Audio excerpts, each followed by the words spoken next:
from MLU headquarters in Philadelphia, this is Cleats and Cufflinks. Hello and welcome to Cleats and Cufflinks. I am here post-championship game in the kind of post-championship game haze with Dusty Rhodes. Dusty, welcome to the disaster that the MLU office is. Well, there's less stuff in it now than there was before the championship game. You seem to have sold some things. We sold some things. The beer was drunk. We Fausted some things on others. The beer was consumed. So there are some empty kegs in the back. There are some of those. Yeah, we have to return those. Oh, well, good luck. You get some money back for that. And I remember that. Our CFO is very big on on money back. Money back. It's one of her favorite combination of words. But yeah, we had a big game. We're going to talk a little bit about that. But first, I want to say a last thank you to Weyerbacher, our official beer sponsor of the championship game, and in honor of them, we're going to enjoy some of their beer. We have the beer that we had up in the VIP lounge, and they were also serving this at City Tap House. They certainly were. For the after party, which was crazy. They had these it was a special. It was like $5 or whatever for a 12 or 16 ounce pour or whatever. We've got a small amount of bottle copy here to read. All right, what do you got? First of all, it says Last Chance IPA with apricot or apricot. Last Chance IPA helps animal rescue organizations. Learn how at www.lastchance.beer. It's the first time I've heard of a .beer before. I like that. But I'm all for animal rescue. How could you not be? It's difficult not to be.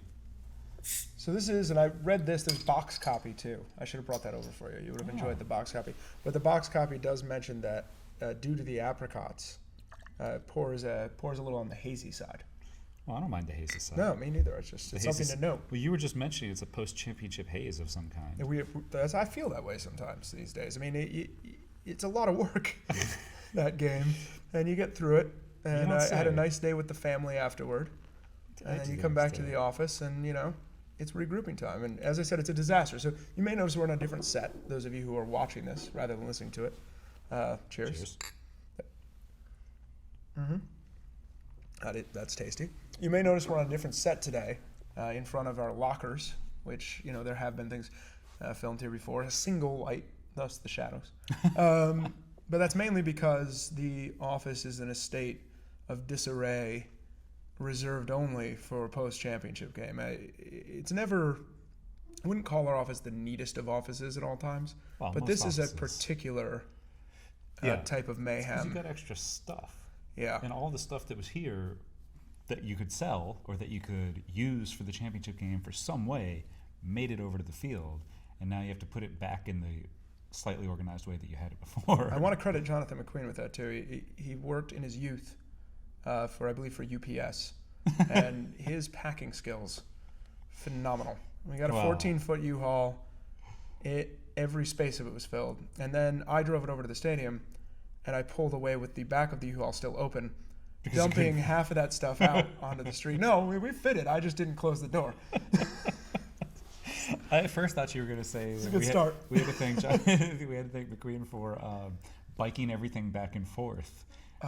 He could have done it. In a rush. He could have done it. Because not everything would fit in the U-Haul or something along those lines. We could have counted on him for that. Got him a basket for his fancy bike. And I don't know. You just give him one of those bike trailers. Oh, I love those. Yeah. I've seen some folks working with those. You don't have to go with the fancy bags on the side whose name I can't pronounce. I just call them saddlebags, but it's not accurate. Something starts with a P and has a lot of N's and vowels in it.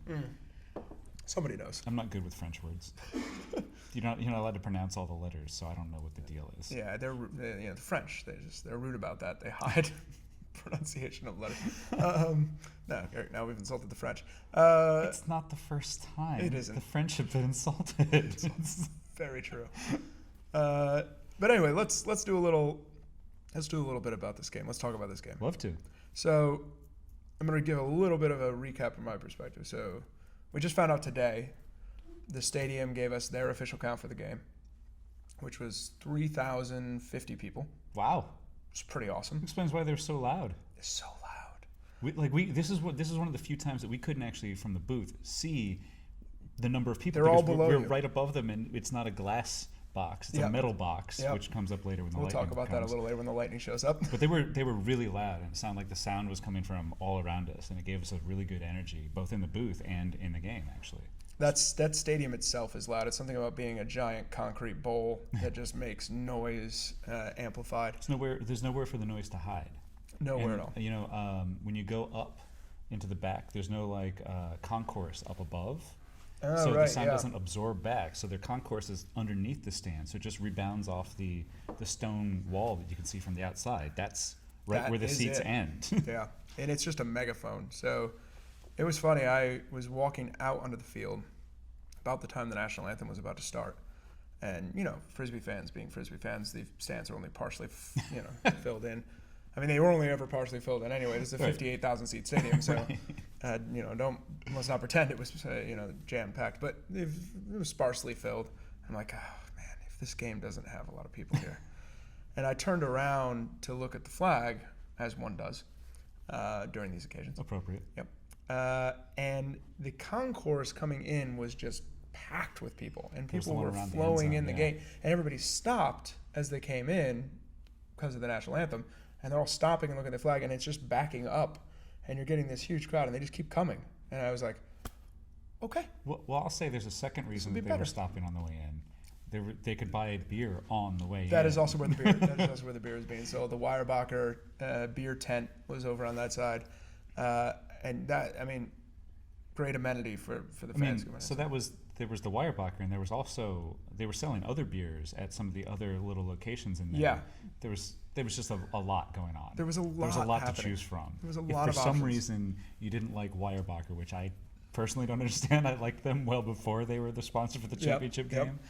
There were many other options, and I think that it's kind of cliche to say, but when you're watching sports and you're old enough, you're sitting around drinking an adult beverage. That's kind of how it goes. It's appropriate somehow. That it Loosen- fits. It loosens you up a little bit. Yeah. Keeps you relaxed during the game. Like, people don't watch baseball for the baseball all the time. They go to watch green grass Oh, it's beautiful. and drink.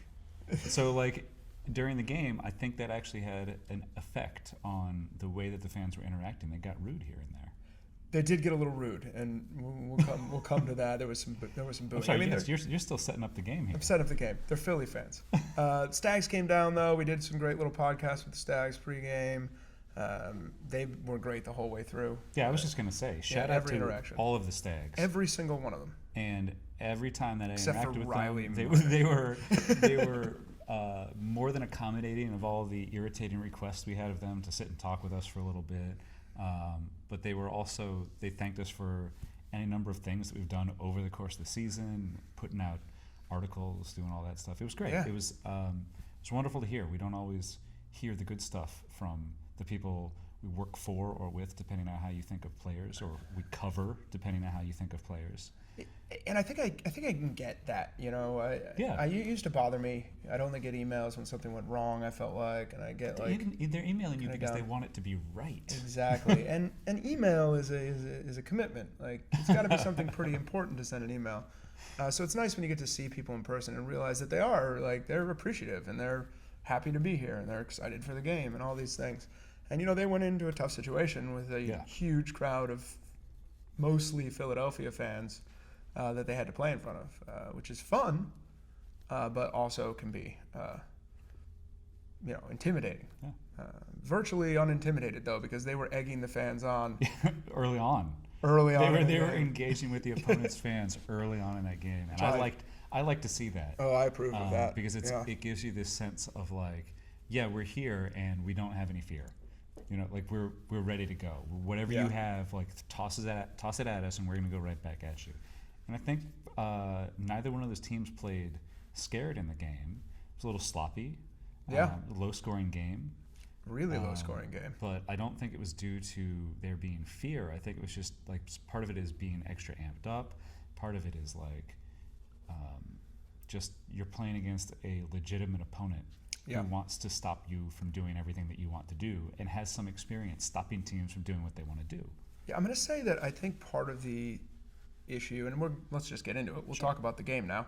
I have other things to talk about around the game, but we're started. We're here. We're Sure. going. One of the things that I thought when I was watching is how good both these teams are defensively.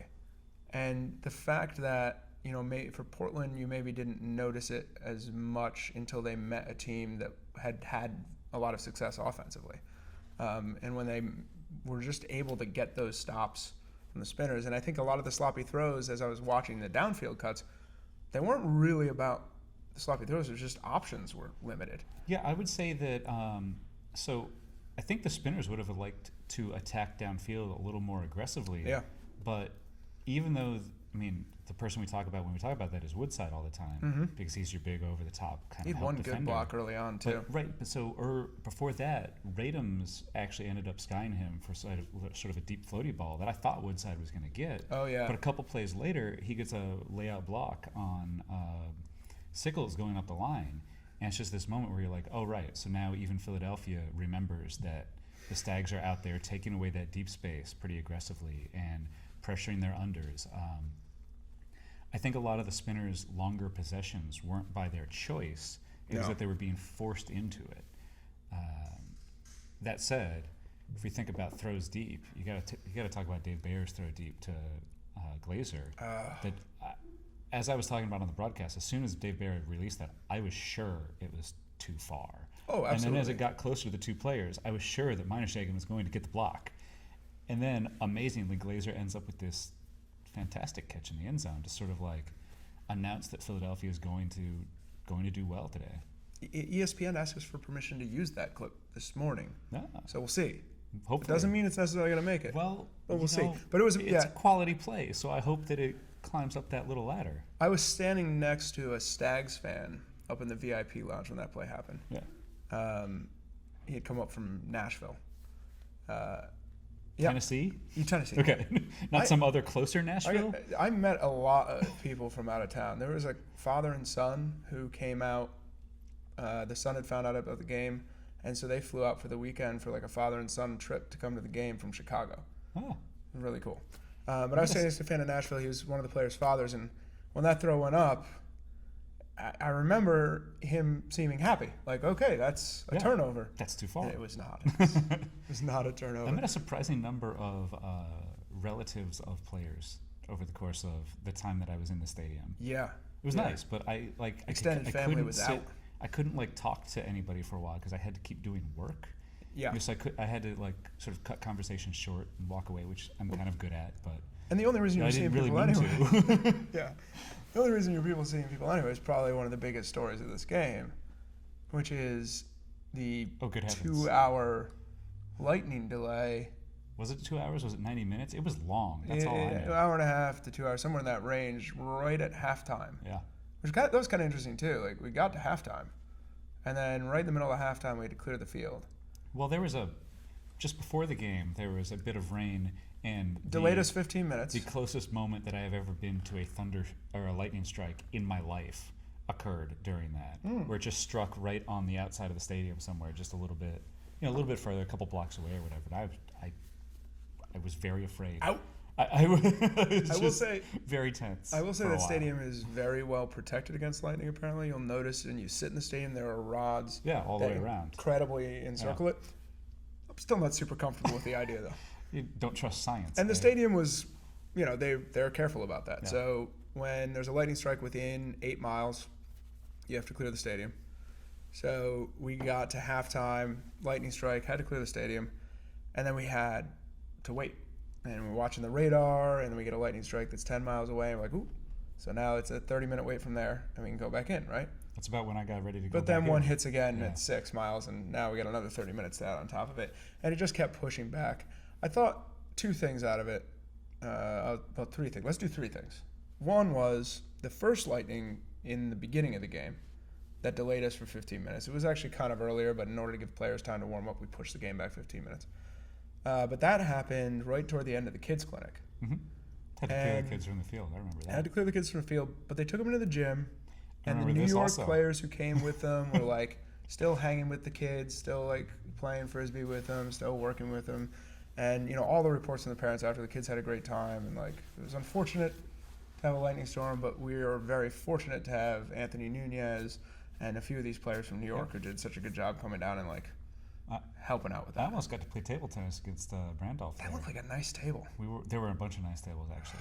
We had one nice paddle and one of those like The wooden, just a wooden. He one wanted the with wooden hard one, and I was good with the other one. But then we had kids come in, and they were like, "I want to play ping pong." I was like, "Of course, Of course, kids. here, Kids first. take my Go. paddle."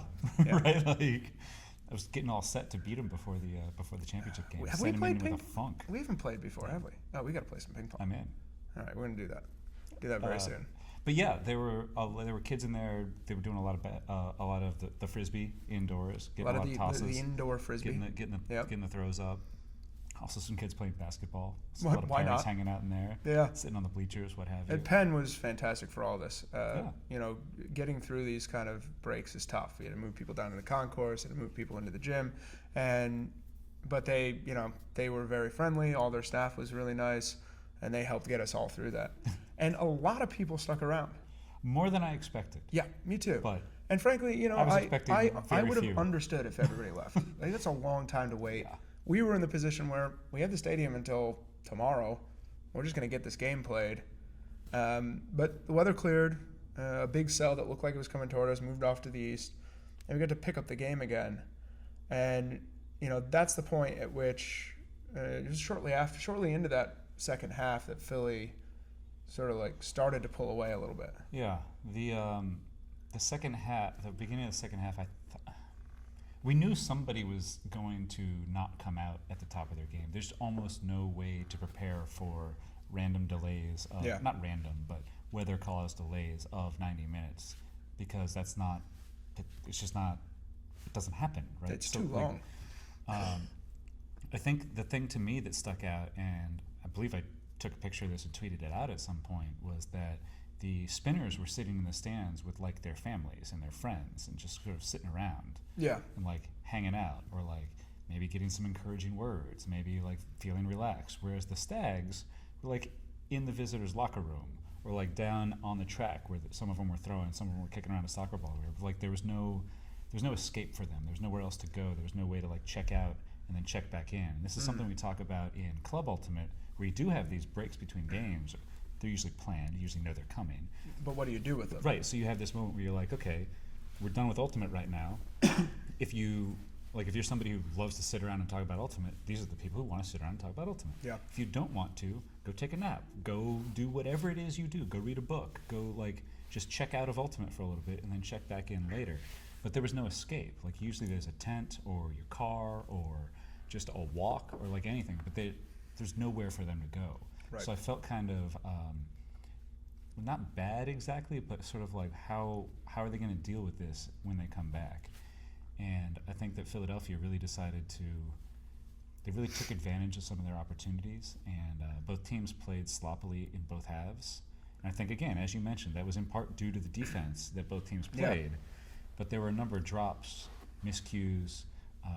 Portland was throwing away resets. It was just Well, the it was big bad. one, the dump to the back of the end zone that Ethan Peck laid out through Well- for Callahan, there's that. and then But I was going to say, they turned that right back around. Yep. Where they essentially threw it to, I can't remember who got the Callahan now for Portland, but Isaiah Bryant threw the. yeah, why am I the losing pass who right that is? across. You're right. What was interesting about that moment is I remember being there I was watching that at the time, and I'm like, well, what is Portland going to do? They need something to get back in this game. We were talking about that on the broadcast. Callahan. Like, how can they get back into this right now? Yeah. That was late in the fourth quarter. Yep. And they were in a 5-point deficit, and they brought it back to 2, or they brought it back to 3, and then they brought it back to 2, and we're like, wow, they They're really coming. are They're coming. doing this. Yeah. But they needed to do that earlier. to Just a little bit earlier. Didn't have enough time to get all the way back, and in the end, you know, Philly wins their first championship here in the MLU. So, I mean, quick note on how low scoring that game was. Yeah, Like, that's what I was going to ask you about actually. well, perfect. So good timing, because right. I've already forgotten what you told me. So the two teams combined to score 25 points, and the Spinners scored 14. The Stags scored 11. That's the lowest score for either of those teams since 2014. In 2014, the Spinners won a game 14-13 over New York. I think I remember that game. Yeah. One of the stadiums that we've used out here. Yep. And the Stags I think I was comparing there to 14 as well. So I think their lowest scoring game was in 2013 compared to this. And neither of them has even been in a 25-point game more often than a couple times over the course of 4 years. So the fact that they were in such a low-scoring game is just a total outlier. And I think it was, yes, the defense, but Completely there were unexpected, errors. too. There were dropped goals. There were dropped passes in the middle of the field. There were swing passes that were thrown to the ground. Ground still not on your team. I think I was looking at the picks and predictions, and Yeah. I think everybody had them in a 35-point plus game. Right, and historically, the championship game has been a high-scoring affair. The first year Yeah, it was run and over gun, 35. right? Yeah. The second year it was 23-17, I think, and then it was 31-17 the year after that. So they scored fewer points in this game than Boston scored in last year's championship game, like total compared to Boston in last year. Yeah, that's a good stat. It's just the sort of thing where it conspired to be that way. It was wetter in the second half. Yep. We saw at least one of the wet noodles was thrown. The player just goes to throw it and it just kind of flies off. The other is not really even a throw. It was just kind of on the tight sideline there.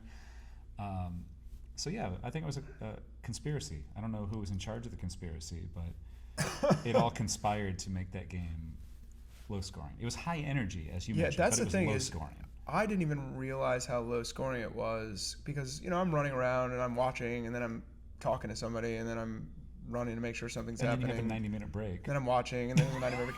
So by the time I get to the end of it, I looked up at the scoreboard and I was shocked at how low scoring it was because it didn't feel like that kind of game. Yeah. It felt like high energy, exciting. Part of that was the crowd. They were so engaged and so noisy. Trey said after the game, like Trey's been playing I think as long as Ultimate's been around. And he said, I've never played in front of a crowd like that. And I think it's true. It was a very engaged, very energetic crowd. And it made me feel like, it didn't make, like the low scoring thing didn't in any way hurt the game. It was a great game. And it was a fun game to watch and be involved in. And an incredible game to watch on camera. I mean, you guys did a great job, clearly, in the booth. But the game itself, we added cameras. Yeah. Zone cam on each end. Which gave it a really amazing feel. Also, the angle of the 50 cam being way up high. I like that a lot. Gives you just a beautiful look of the field. As you may not be surprised to learn. Not surprised. You guys did a pregame show. So I was just going to mention. Yeah, if you haven't had a chance to see this, you can watch on our YouTube channel. It's still up at mlulive.com. You check out my slightly messed up tie game beforehand. You can skip the 2-hour right. lightning delay. People during the game were asking me, well, why don't you guys just fill some time with some banter? I was like, well, first of all, they kicked us out of the booth. Second of all, I'm not sure that's a good spot for me. I know you have 2 hours of banter in you, though. That's the problem. I'm not sure it's a good spot for everybody listening. We should have just done the Cleats and Cufflinks episode in the break. We would have needed to talk about something other than Ultimate was the problem, because we would just be talking about how Ultimate's not happening. Here's what's interesting about Ultimate right now. It's not occurring. So in terms of the game itself, the production, I really enjoyed how all that went. Yeah. And I felt like Poster and I really managed to, over the course of the season, get into a pretty solid rhythm of working back and forth, when to talk here and there. But a lot harder than people think. But one of the most enjoyable things this year was really getting to use getting our replay guy Greg to do excellent replays during the run of play, where he's like bringing the replay up of something that I'm about to talk about, which is eerie. We've talked about this predicting before. Predicting you. And it's also getting used to looking at the monitor in front of us and using the monitor to talk about the things that I know the people at home can see rather than what I'm watching on the field, and sort of pulling that information appropriately and even trying to time my words for what I know is being shown on replay. Things like it's such a level of sophistication. I really enjoy it's such a challenge. Yeah. And the more cameras we get and the more adept we get at using replay, the more challenging it becomes for me to speak appropriately. A lot of inputs. Dig it. That's the fun is the challenge. But yeah, it's a really cool game. Check the website because you can watch this game in most of our cities. I think we're not in New York or Vancouver, but everywhere else that we have, and also Chicago. Yes, so definitely those Chicago. 2 fans who came from Chicago. if you happen to be listening. Chicago Check your tends local to get a good listings. distribution into the greater Midwest. Oh, it's a greater Chicago area thing, yeah, for sure. The whole Mid-Atlantic. We're gonna do a watch party here. I didn't get my engraved invite in the mail yet for that. No, it's coming. Okay, It so- comes by pigeon. Yeah, we use pigeons now. I'm told it's the newest thing. All the millennials are doing it. You should probably just check the video for the Yeah. face I just made it, Nick. I can't quite accurately describe it. So, I mean, one of the to focus on the game itself for half a moment, I should give Charlie McCutcheon won the MVP. MVP, Charlie McCutcheon. Accurately, because the For job sure. that he did against Bjorkland on the day started on the very first point where he got a block on an undercut. And that's something that we've talked about Bjorkland not having that Does as an not issue. give up many of those. And McCutcheon scored a couple goals, was constantly harrying Bjorkland all over the field, got a couple blocks deep, was pressuring him on the underneath. But there's that, and there was also Dave Brandolph, who for the Spinners was just this constant presence on their offensive line. I think he had over 40 passes, maybe 44 passes on the game. And more than that, he scored a couple goals on the exact same cut on a timeout play from 15 yards Yeah. out and then from 20 yards out. It was just, but his quickness is such that when he knows what he's going to do and his thrower knows what he's going to do, it's almost impossible to stop unless you bring help defense over. But they set up their play well enough that it didn't work that way. But he was just constantly getting open on these horizontal cuts, these resets, these short up line cuts, taking advantage of usually a larger defender being on him, so he has the quickness advantage, has that low center of gravity, changes directions, gets really aggressive. I thought the two of them were the standout players of the game for me. Yeah, I mean, I would agree. And, I didn't watch the game as closely as you. Championship Other game is things to always do, the one yeah. I watch probably least closely. During the game, yeah. Yeah, with everything else that's going on. But I'm excited to watch it on TV in a bit because then I get to pay attention to it more closely. But I did notice that about Brandolph. There was a clip of that was from our far end zone camera Yep. behind the thrower. And it's one I saw it that night because Greg pulled a highlight package because I had to send it out to the news stations in the area. And that was that cut that I watched. He literally is just, disc is in, he just went, and that was it. He does a really good job of manipulating his defender's hips. Yeah. So he gets you to take like a little half a step, and then he's already changing direction before you finished that step. Very irritating to cover. Rude is what that is. That's just rude. It was a really fun game, and it was, I think we'll have more to talk about this as we look into the stats and we start to compare it to past games, and this game will get more attention, most likely. But I think the big takeaway for me was, as a cap to the season, as an end moment in the season, and a season which, they're long, and there's a lot of things that go wrong. They're only 13 weeks, but they're forever. Yeah, it's long. But the thing is that there's a lot of things that occur, and some of them are bad, and some of them are good, and there's frustrations, and there's stuff you wish you did and that you didn't do. And to be able to get to it with this team that works for us here, and to have that kind of turnout and that kind of energy around it, and the financial side of that game was very good, gives you something to say, okay, here's what we can do going forward. And I was thinking about it, what do you do to get people to a game like that? What does it take, right? And, just like an overview of kind of what goes on. We have a 3-week break leading into it. And that 3 weeks is our time to really promote and push this game. And it's done by getting everybody in here working on that. So the focus twists, right? And instead of the sales team spending all their time on 2017, which they've been doing for the last month or so, or instead of video just prepping for the next weekend and the next game, we have a hyper focus on this one event, which is refreshing in some ways. It's the same way for us preparing for the broadcast as well. Like, I don't have to think about I don't have 1 week to prepare for doing the broadcast. I have 3 weeks to prepare, so I should pretty well know everybody's names when I get there. Yeah. I should have a good idea of what they're going to do on the field, so I can talk about it clearly. It's even more of a challenge because you have to get it right. You have no excuse. Absolutely, and that's the way that we feel. So we spend that 3 weeks. We're out flyering. We're out hanging up posters. We're making sales calls to every major like kids group and camp and school and organization to sell group tickets. We're creating press releases. We're contacting all of our media outlets. We created, promo spots that got run on Comcast, and we do a lot of this through sweat. There's not a huge monetary investment. We definitely put money behind it and we're working, but a lot of it is the sweat and the impact of the people working here. And you do all that over 3 weeks, and if you get there and people don't turn up, it's heartbreaking. It's a bad feeling. So I think it was great.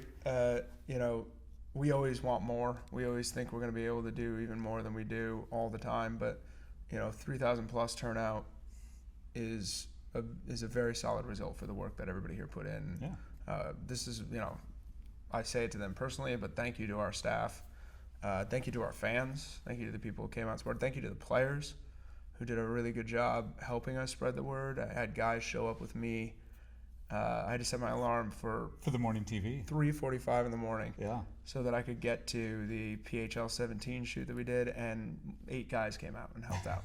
That's a sacrifice, even though it's a fun thing to do. It's a work day, and you got to come out in the morning and do that, and then go to the office. That's something that these guys do for us on a regular basis. When we ask. So the buy-in from the players is huge too, and the end result is noisy stadium. And even the night before the game, we were out with some of the Stags staffers. Yep. With the Nathan and the Will. Nathan and Will. And we were. I don't know if Nathan's one of them. They don't want to be called the staff. Well, I don't know what the appropriate term to call Will him does work for the the dude. Stags. Yeah, the dude. The man. The man. I mean, like Nathan the man. The Stags gentleman. Stags. We're out with gentlemen from the Stags. Yes. I knew that staffer was the wrong word, but I had already committed to it. I'm kind of into it. I mean, it's got a West Wing kind of feel. So we're out with them, Local 44 out here, often an MLU haunt. And the game comes on, like the playoff game from the Spinners. Oh, yeah. The Spinners playoff game versus, who the heck did they beat? The Boston. Whitecaps. Yeah. I had to see the glass There it there. is. We get to put it on the TV and watch it during the night before the championship game. We're just like, yeah, going to this thing tomorrow. This is great. Love this. Saw the promo spots that were up there advertising the championship game. It was it's a perfect confluence. And that's a shout out to Comcast too. Yeah. Great partner in the RSN level here in Philly, and now we're spreading that around the country a little bit. Regional Service Network? Regional Sports Network. Yeah. They help us with that airtime, and they give us additional spots to help promote the game, and now we have this momentum building into their broadcast, which will start on Sunday and go in various cities. So check online, you can find out when that is. But it's going to be, it's exciting. It's exciting to get that exposure, and that stuff's important. All that legwork that we do, the Comcast broadcast. Yeah, we live stream games. Comcast broadcast. Sorry. We live stream games, we're on the internet, we put up highlights, all that stuff.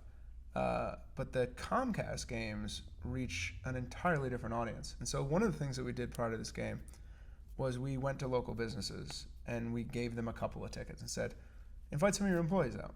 And we went all around and did this. Went to, 1,000 businesses and did this all throughout the city. And so many times people were like, oh yeah, I see you guys on Comcast. I've watched you before. And the thing about marketing is multiple touches, right? They see you on Comcast, that's one touch. They see a poster, that's another. They see a flyer, that's another. They get a ticket, they're like, I've seen this a bunch of times. Maybe I'll check it out. This is a legitimate thing. Yeah, this is a real thing that people do. Maybe I'll go look at it. And so that was great. And judging from the way the numbers played out and the ticket sales played out, definitely a bunch of those tickets that we gave to these businesses turned into people at the game, which you hope will turn into a certain percentage buying tickets and coming out next year. In the future, yeah. And that's the investment that you make. That legwork, that gift of a ticket, that legwork, and all those touches that go on before it. That's the investment in next year's crowds. So we'll see. See how that plays out. Get that staff back to work on next year already. Already Is done. it time? We've already started. What did I say we got back here on Monday, and I said, the season is dead. Long live the season. There's no other way to approach it. It's the same way for me. I'm trying to prepare for next year already. This is where we start. This is where we start. What up next? That's the great thing about it's a weird thing to work in a sport because you have this season thing, which kind of sits at the core of it.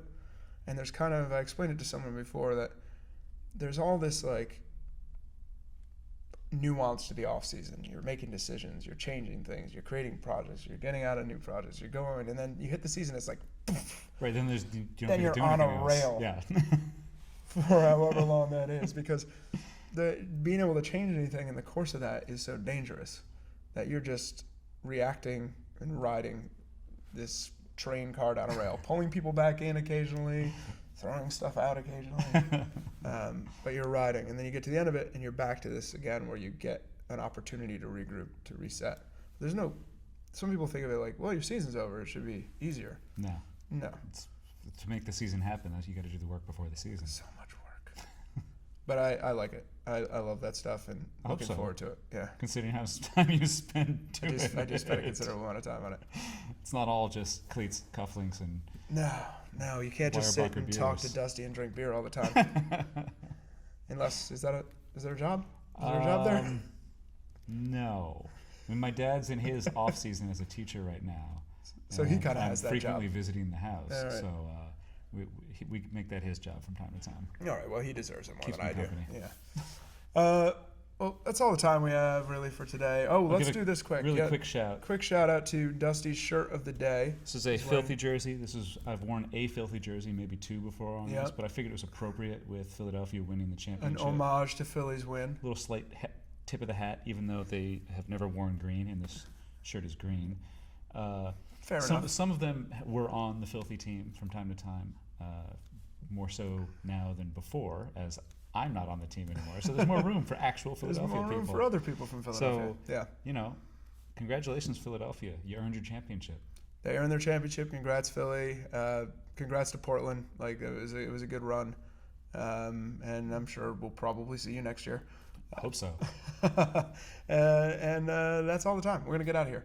And we're going to talk more about this game, I bet, in the future. But for now, we'll leave. You can get me at Nick Darling, NIC Darling. You can get Dusty at DustTweeter, DUSTWEETR.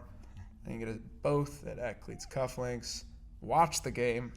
Do watch the game. Still at MLUlive.com. We're going to leave it up there for a little while embedded because we don't have any other live games coming up in the near future. And we're going to continue producing cool stuff through the off season. Continue doing great things, and we'll see you next time on Cleats and Cufflinks.